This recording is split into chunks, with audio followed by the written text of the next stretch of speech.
Also breaking tonight, a Trump ally calling on the president to deport Elon Musk. Steve Bannon, long a critic of Musk, just moments ago saying this. Elon Musk is illegal. He's got to go too. He's illegal. Deport immediately. Other MAGA loyalists, though, are taking a different tack, trying to steer clear of the entire implosion.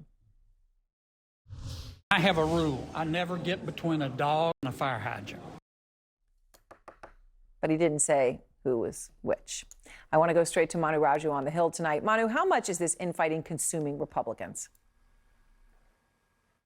Yeah, Aaron, this is dominating the conversation on Capitol Hill, and a real concern among Republican leaders that this could become a distraction at really the worst possible time. Not only are they trying to get the votes in the United States Senate, they can only afford to lose 3 Republican votes on any party line vote, but the senators are planning on changing the bill. It's unclear exactly what they're going to do to the bill that passed the House by just a single vote. But if there are significant changes, particularly on how they deal with spending cuts, which is what Elon Musk is most concerned about, that it does not drive down the deficit. In fact, the projections suggest it would drive up the deficit. But if it pares back any of the spending cuts, perhaps it could lead to more opposition in the right flank of the House GOP, potentially even the Senate GOP. One House Republican who opposed this plan, Thomas Massie, told me earlier in the day, in the aftermath of this Musk-Trump feud, that he believes this could make this bill impossible to pass.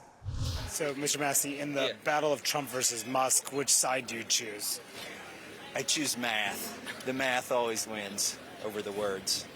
And I trust the math from the guy that lands rockets backwards over the politician's math. I think that patient is on life support, and if the Senate thinks they're going to rehabilitate it and rewrite it, I think they're endangering this patient, because people over here are now looking for more reasons to be against it.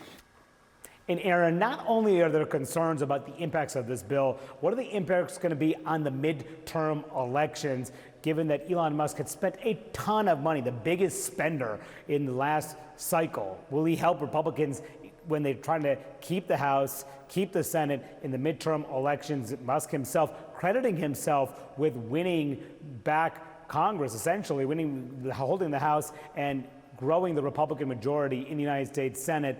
But I asked the speaker if he agrees with that assessment. He said no one person deserves credit for keeping the House. He said, except for maybe Donald J. Trump. Aaron? Well, it's clear on which side he is. All right, thank you very much, Manu. Donnie O'Sullivan has covered Musk, and MAGA extensively is here with me. And this is, when we hear Steve Bannon making that call, deport Elon Musk, when you are looking at what's going on in MAGA and the response, how do they see this today? Look, normally in the MAGAverse, as we often call it, people are normally in lockstep there. There's some debate sometimes about policy issues and things like that. But when it comes to who are the good guys, who are the bad guys, normally there's a clear villain every day, right? Normally it is the Democrats, or it's the mainstream media, or it's so on and so forth. Whoever is annoying Trump on that day. It's been interesting to watch the last few hours, sort of a lot of these influential people in this world sort of scrambling, trying to figure out, well, what should we say about this? What side we should come down on? I will point out one thing that I heard Charlie Kirk, who's a influential Turning Point USA youth activist, basically. He said earlier that, look, people were predicting, and he's correct, that this Musk-Trump bromance would not last, a week.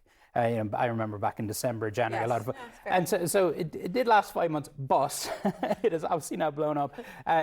These guys are saying that they're happy it's happening now rather than in June of 2026. So that it's happening earlier. They're hoping that it can get. They could get past it. Yeah. All right. So, okay, to that point, can we talk about Jeffrey Epstein? And it's not just that Jeffrey Epstein, was convicted of doing absolutely horrific things. Mm-hmm. It's that. There's a lot of questions about who else was involved. And in MAGA world specifically, there is a big right-wing conspiracy theory suggesting that the government is covering up the list of powerful men who also committed heinous crimes with Epstein. And Musk, so in that context, Musk posts time to drop the really big bomb. Real Donald Trump is in the Epstein files. That is the real reason they have not been made public. Have a nice day, DJT. And he then reposted a video of Trump and Epstein together back in 1992 with a curious emoji above it. So Trump and Epstein were friends, right? Trump has denied any wrongdoing. Musk didn't give any evidence, but what he posted today is right in the heart of a crucial MAGA conspiracy theory. Massive. This is the biggest, one of the biggest conspiracy theories. And specifically this whole, I mean, there's this lore, there's a mythology now that has been built up around this so-called Epstein list or Epstein files. Whether or not, people imagine that it is this list basically of all people who did all bad things on the Epstein Island. And whether that list actually exists or not, we haven't seen evidence for that. Some names were released last year as part of the court case. Epstein, Trump's name was in that, but there was no wrongdoing there. It was just that he had been an associate. As you mentioned, you see that photograph. And I think really just to show you how difficult it is for MAGA world and beyond that, the conspiracy theory world, take a look at what Alex Jones had to say. Regardless of what the truth is here, this is the equivalent in the information sphere of a full-out nuclear war. I believe Musk has at least been told this, but what does it mean that Trump's supposedly in the Epstein files? So I'm sure he was told that by some sources he thinks are accurate. I'm not saying Musk is wrong. We have to coolly investigate this and look at this. Alex Jones calling for level heads, clearer heads to prevail. It's not something you normally see from this guy, but that's somebody there who's stuck between Musk and Trump, stuck between a rock and a hard place. Yeah, but it's interesting you see that Musk has so much sway, whether it's with him or whether it's with Mr. Massey that we just heard telling Manu, well, I trust the math. And that means I trust the guy who can land rockets backwards. It's going to be a big decision for so many. And Musk, by specifically posting this, I mean, he knows exactly what he's doing here. Obviously, this conflict that's going on is affecting DC and the stock market, but that inclusion of the mention of Epstein, massive in the online space. Yeah. All right. Thank you very much, Donnie. Trump's allies are calling for extreme action against Musk's perceived disloyalty.